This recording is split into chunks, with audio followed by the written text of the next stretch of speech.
प्रार्थना में हम जब गाते हैं और जो प्रार्थना करते हैं उसका मीनिंग भी समझते हैं तो उससे हमारे जीवन में बहुत बड़ा परिवर्तन होता है। और अगर समझ में नहीं आता वैसे बोल दिए तो भैंस के आगे बीन बजाया भैंस रही पगुराई, तो वो भैंस के आगे बीन बजाने जैसा होता है। लड़का गा रहा है मगर उसका मतलब समझता नहीं, तो क्या परिवर्तन होगा उसमें? बल्कि वो सोच रहा है कि आज नाश्ता लाए हैं पकौड़ी, जल्दी टिफिन होगा तो खाएंगे। प्रार्थना बोल रहा है सबके साथ। तो अर्थ समझ कर आप प्रार्थना कीजिए तो फिर आपके जीवन में परिवर्तन आएगा ही आएगा। तो भगवान से हम प्रार्थना कर रहे हैं, भगवान वह शक्ति हमें जो दया नहीं दे, हे भगवान मुझे वह शक्ति दीजिए कि कर्तव्य मार्ग पर डट जाए, कि हम कर्तव्य मार्ग पर डटे रहें, कर्तव्य ही करें, धर्म ही करें, अच्छा काम ही करें, परोपकार करें, लोगों की सहायता करें, बुरे रास्ते पर ना चलें। तो ये आगे बोलते हैं, निज आन मान मर्यादा का प्रभु ध्यान रहे अभिमान रहे। निज आन मान मर्यादा, अब ये मान मर्यादा जो है हमारी, बुरे काम करने से हमारी मर्यादा खत्म हो जाएगी, हमारा मान सम्मान मिट जाएगा, हमारी इज्जत खत्म हो जाएगी। ये बात अगर वो रोज रखता है तो कोई भी ऐसा काम नहीं करेगा जिससे मान सम्मान को ठेस लगे। बड़े बड़े संत महात्मा जिनका लोग पैर छूते हैं, पैर छूकर सोचते हैं भगवान को छू लिया हमने, आशीर्वाद प्राप्त कर लिया। वही महात्मा जब किसी गंदे काम में पकड़े जाते हैं तो लगता है मैंने शैतान का पैर छुआ था। नहीं, शैतान का नहीं छुआ था आपने, वो अच्छा ही आदमी था, अच्छा ही बोलता था, मगर जब मौका आया तो मौके से चूक गया वो। और जो ही चूक जाएगा वही बुरा काम करके कोई अच्छा नहीं कहलाएगा। चोरी करने वाला चोरी ही कहलाएगा, बलात्कार करने वाला बलात्कारी ही कहलाएगा, डकैती करने वाला डकैत ही कहलाएगा। इसलिए जब वो महान काम करता था, सत्संग प्रवचन लोगों को शिक्षा देता था, तब वो महात्मा था। लेकिन जब उसने गंदा काम किया तो वो आदमी गंदा आदमी हो गया।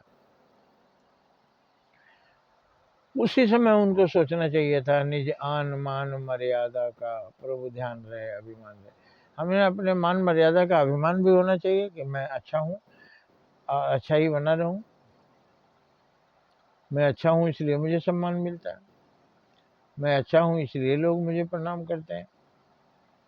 तो अपनी आन, आन माने इज्जत, अपनी इज्जत मर्यादा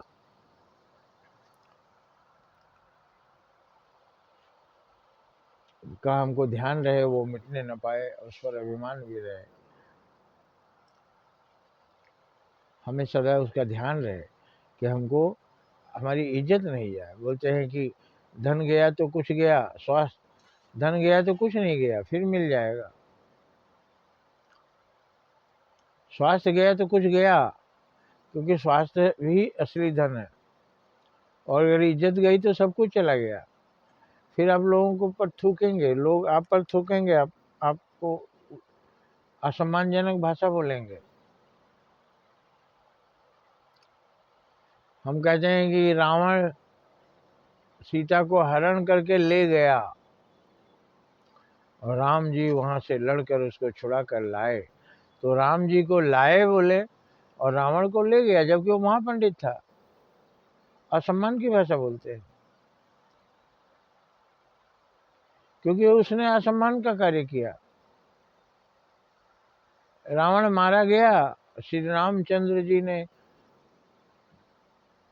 उसे मारा। तो जो सम्मानजनक कार्य करता है उसी का सम्मान होता है। तो इसका हमको हमेशा ध्यान रहे। भगवान मुझे वो शक्ति दीजिए जिससे मैं इसको बचा कर रखूं। जिस देश जाति में जन्म लिया बलिदान उसी पर हो जाए, ये सबसे बड़ी बात है। जिस देश और जिस जाति में, मनुष्य जाति में, मानव जाति, हम तो यही बोलते हैं, जातियों को लोगों ने और संकीर्ण कर दिया। हमारी मानव जाति है, मनुष्य जाति है, हमारे अंदर मनुष्यता होनी चाहिए। इसलिए जिस देश में हमने जन्म लिया उसके लिए हम काम करें, उसके ऊपर हम कुर्बान हो जाएं। शहीद हो जाएं। जिस देश में हैं उस देश की रक्षा के लिए हम बलिदान हो जाएं। जिस देश है उस देश की सेवा करते करते हम मरें, यही हम प्रार्थना करते हैं। तो प्रार्थना में आपने जितनी बातें देखी, सब देखा आपने, एक से एक एक बात आपको महान बनाने वाली है। तो वो प्रार्थना का अर्थ समझ कर जब आप गीत गाएंगे, प्रार्थना करेंगे, तो आपके जीवन में निश्चित रूप से परिवर्तन आएगा। जय हिंद, जय भारत।